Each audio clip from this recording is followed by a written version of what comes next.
So what's going on Facebook? This is David W. Williams, also known as Diamond Dave. So coming here to you to do another video based on questions that people may have when they think about the financial markets.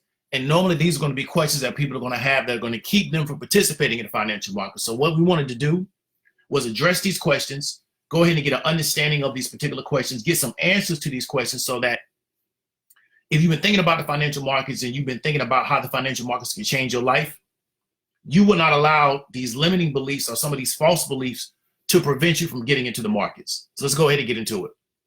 So the two questions are going to be, do I have money to buy the options and are the markets rigged? And this is a continuation of a video that we did earlier.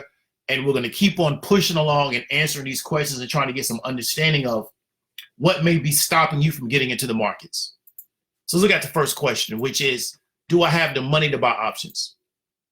And the reason why you may be asking yourself this question, because you see the stock market as a place where you have to be rich or wealthy to get involved. You may feel like you're under a lot of financial stress. You may feel like you're having cash flow issues and whatever that you're doing.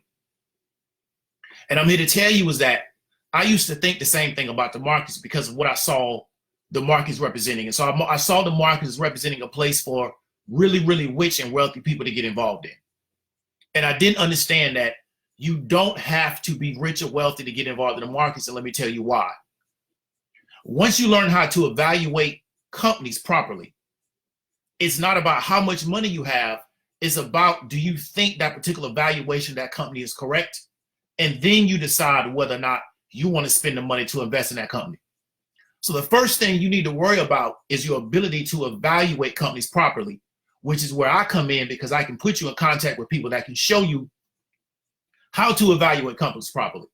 So it's never going to be about, I don't have enough money. It's going to be about, once I evaluate the company, do I think the value of this particular share is worth it to me to where I want to invest in it based on where I want to go with this investment, my projection, things of that nature.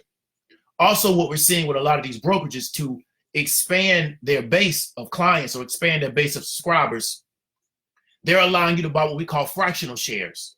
So let's say something may cost $6 a share. They're now letting you to buy fractions of shares where you can pay as low as $1 to get a fraction of a share.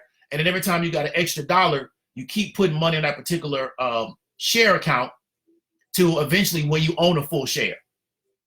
This is very powerful because these type of situations didn't exist unless a lot of times you were working for that particular company that you wanted to buy the stock in. So understanding first, once you can evaluate companies properly, it's not a game of, do you have enough money? It's a game of, do I believe that this valuation of this company is correct? First, do you believe the valuation is correct? And then what are you willing to do to invest in that company? Secondly, because of the way the brokerages are moving, by allowing you to buy fractional shares, you don't even have to buy a full share.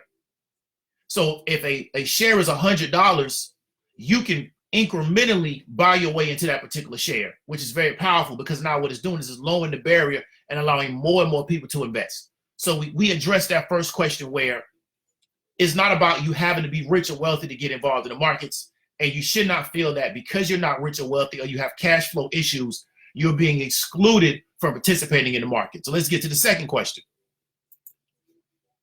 Second question is, are the markets rigged? Now, this is a very important question because of the way people perceive things. So you may have sat back and seen stuff like Bernie Sanders. You may have watched like these MSNBC documentaries about a guy that was running a Ponzi scheme based around the markets. And then you feel like, okay, well, you know what, the markets are rigged.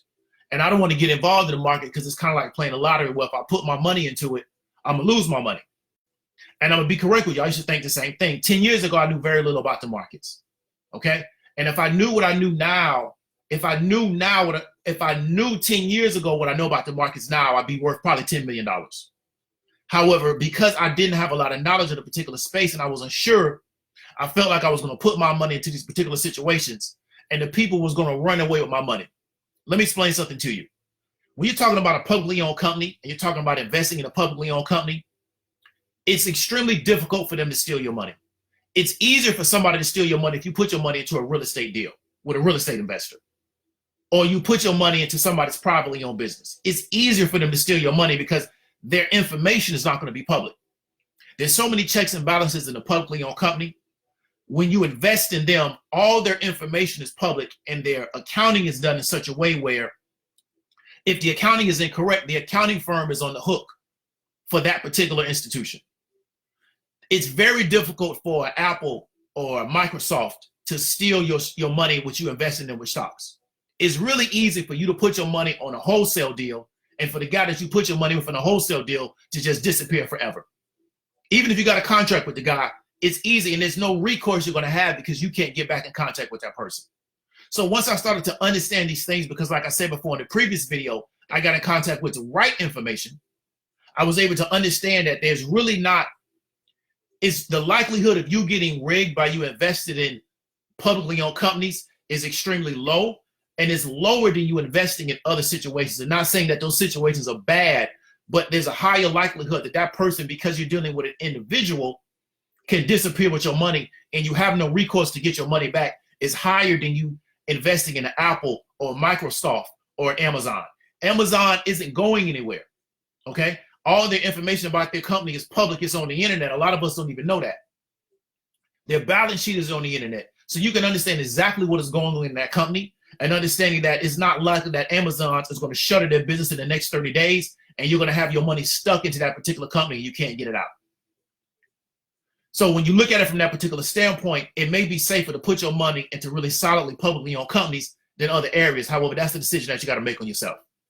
So these are two questions that I wanted to answer because I know a lot of people have these particular questions about the markets and they're becoming a limiting belief or a false belief that is stopping them from getting involved in this particular space and understanding the possibilities of this space and what it can do for themselves, but also what it can do for their family.